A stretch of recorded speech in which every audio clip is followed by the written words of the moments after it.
Matt Mercer's dreams come true on what could be the final day of Exandria in Critical Role. Tomorrow, you march for everything. Welcome to the Character Sheet, comic books home for TTRPG and fantasy news. Today on Fantasy News Friday, we're talking spoilers from the latest episode of Critical Role as the show goes pure fan service, the face of D&D is stepping down from his leadership role, and the trailer for a new Dune series drops at New York Comic Con. But before we break all that down, why not take a second to hit those like and subscribe buttons to help us keep these videos coming. And then, let's dive into the news. Holy there's a lot of news. The final day of Exandria may have just arrived on Critical Role, and Matt Mercer and the cast could not be any happier about it. The latest Critical Role was pure fan and cast service, with everyone clearly loving playing their Mighty Nein and Bell's Hells characters at the same time, and no one loving it more than Matt. I love my friends. Matt also said multiple times that tomorrow may not only be the last day of their lives, it may be the last day of Exandria entirely.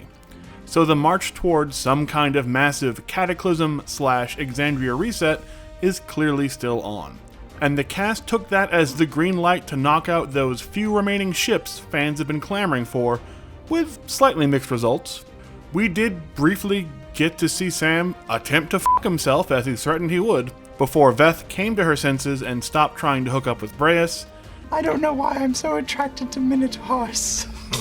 And Ashton had a long, heartfelt speech about his feelings for Fern with Jester, which Fern responded to by turning into a cat and trying to break into the forbidden area of Caleb's tower.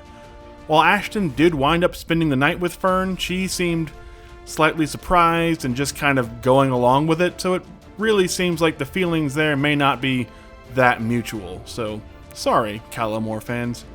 But in much better ship news, the episode ended with Dorian seeking out Orym as Matt tried for the third time to bring the day to a close and fade to black. On a related note, if you're playing the drinking game where you take a shot every time Matt is clearly trying to end a day, but Liam still decides to pull someone into a long conversation they weren't expecting, you'd almost certainly have died during Campaign 2, but if your liver somehow survived, it took a beating again tonight. But that late night chat between Dorian and Orym finally brought that ship to a lovely and logical conclusion, and it was a great way to end the episode on a truly adorable high note. But I'm so happy that we got to see each other again before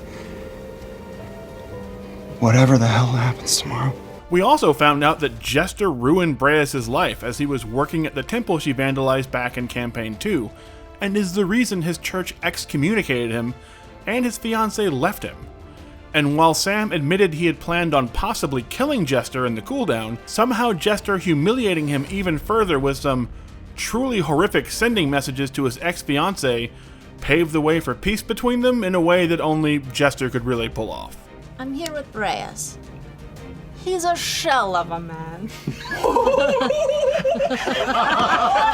And finally we learned that even the Mighty Nein kind of think that they are the real heroes of Campaign 3, with Bo and Ford both being very dismissive of Bell's Hells and their chances, and getting genuinely confused as to why they, the Mighty Nein, weren't the ones being sent to handle Ludinus, before speculating that they'd probably have to clean up the mess left by Bell's Hells anyway once they failed.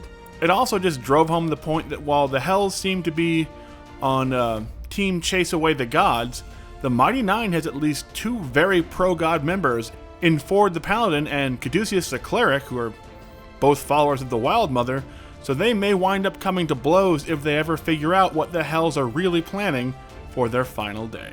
They're gonna make it. No. Yeah. I think that this is the definition of cannon fodder. Yeah. Yes.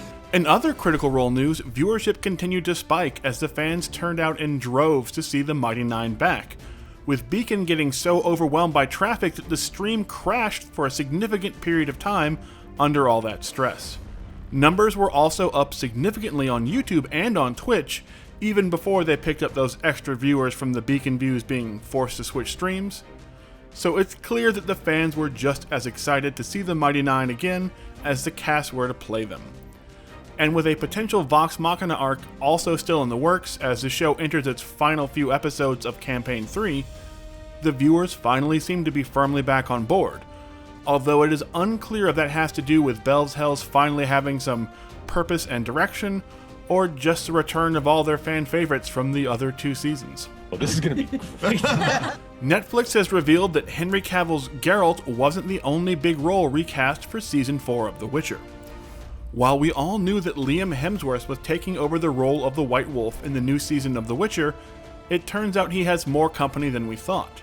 Kim Bodnia will not be returning to the role of Vesemir, according to a report from the Redanian intelligence website, although Netflix has not announced who will be replacing him. Despite the fact that The Witcher Season 4 wraps in just a few weeks, no one has managed to figure out who is now playing the role of Geralt's mentor, even though the show does appear to feature a good chunk of time at The Witcher's stronghold of Kaer Morhen. Bodnia was a standout as Vesemir in Season 2 of The Witcher and a fan favorite, but it looks like we'll have to wait for Season 4 to drop some new images or a trailer before it releases next year to find out who will now be filling his shoes. You did what you had to do.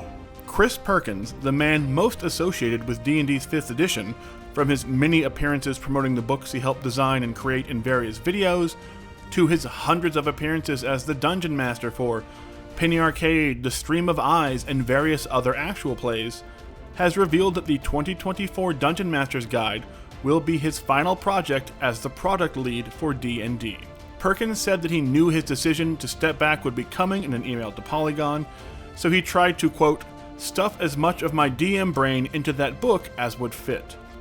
Perkins has not only worked on nearly every major 5th edition product coming from Wizards of the Coast, he's also seen as a pioneer of D&D actual plays.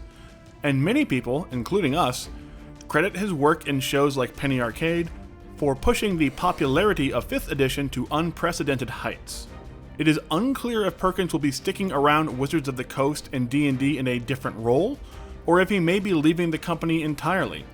But as we work to find out those details ourselves, we just want to take this time to thank Chris Perkins for giving so much of himself to create and popularize a game so many of us love for the last decade, and we wish him nothing but the best, no matter what path his career takes next. I have loved D&D from the first moment I saw the very first D&D book I picked up in my hands. And finally, HBO has dropped the trailer for its new Dune series, Dune Prophecy, at New York Comic Con this week.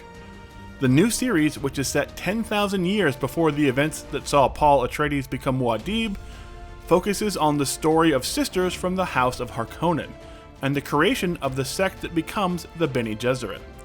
The show looks like it will give fans a glimpse inside the creation and workings of the incredibly mysterious Bene Gesserit organization, and since House Harkonnen is still involved, expect plenty of betrayal, violence, and political intrigue as an all-star cast including Emily Watson and Olivia Williams take us back to the universe of Dune this November 17th. If I lose control of Arrakis, the great houses would feed me to the worm. That's all for Fantasy News Friday this week, so let us know which segment was your favorite in the comments, and don't forget to hit those like and subscribe buttons.